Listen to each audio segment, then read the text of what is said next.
We find ourselves in our study on the Gospel of Matthew in chapter 2, and we will be looking at verses 9 through 11.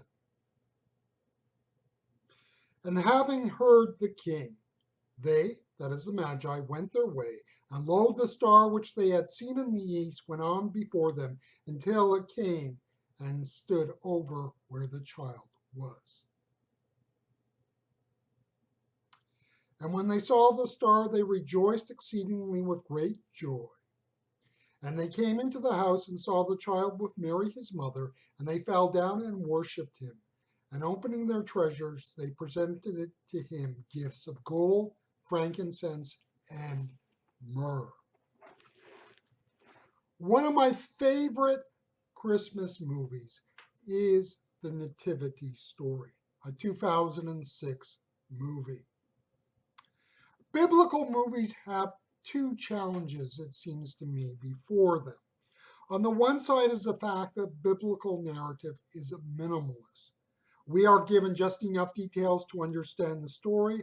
We are often given just enough dialogue to advance the story. So, in the need to create more of a story, and I would say translate the biblical text to the silver screen, you will find biblical movies add dialogue and details. The 1977 television miniseries Jesus of Nazareth clocks in about 6 hours. Well, in order to fill that block of time, they had to create extra dialogue, extra details. Now, as a miniseries, it is in many ways wonderful. But in terms of the actual retelling of the biblical story, that's a little different because it takes a few liberties. The 2003 movie, The Gospel of John, completely follows the text of the Gospel of John. This means that in order to make this movie work, this movie is dependent on a narrator. Now, I think in terms of fidelity to the text of the Gospel of John, it's impeccable.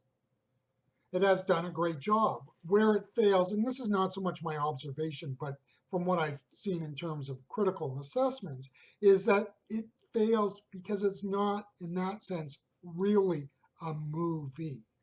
So when you do a biblical movie, to be too literal is to fail at what a movie is.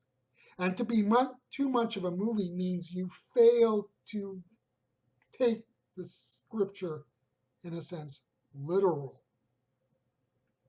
Now, the nativity story throughout most of the movie keeps a nice balance. It does expand the biblical story, but does so with sensitivity to the original material. It does have the feel of an actual movie. The most magnificent scene, in my opinion, is the last scene of the movie. When we say biblical movies fail because of extra material that is added, we mean the material is often added, is out of touch with the era that they're in. Now, if you look at the nativity story, while it adds details and dialogues, it's pretty sensitive all the way through to the era in which the story of Jesus unfolds. So while it fills in details, it does so with respect to the time and place of the original story. This is what makes the end of the movie such a hoot. Because if you follow the whole of the movie, there is a reverence to try and get the story of Mary and Joseph and the birth of Jesus right. Right to the time and place, right as a movie. And then you come to the final scene, which is absolutely beautiful cinema, but Christmas card theology at its worst. In Matthew chapter 2, verse 20, we are told that the Magi came to a house. In Matthew 2:16, we are told that Herod the Great gave an order to kill all the boys in and around Bethlehem who were 2 years and younger. This was after Herod realized that the Magi were not coming to tell him where the king of the Jews was.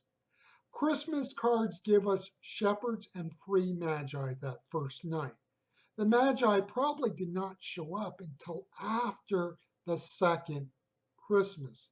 I love the Nativity Story, the movie, but also in a way not intended by the makers of the movie. To me, it is a reminder that we cannot allow what we believe substitute for what is. Do we really take seriously the biblical text? The danger is that we see only what we want to see and hear only what we want to hear. We need to work through our biases and hear and see what actually is in the biblical text.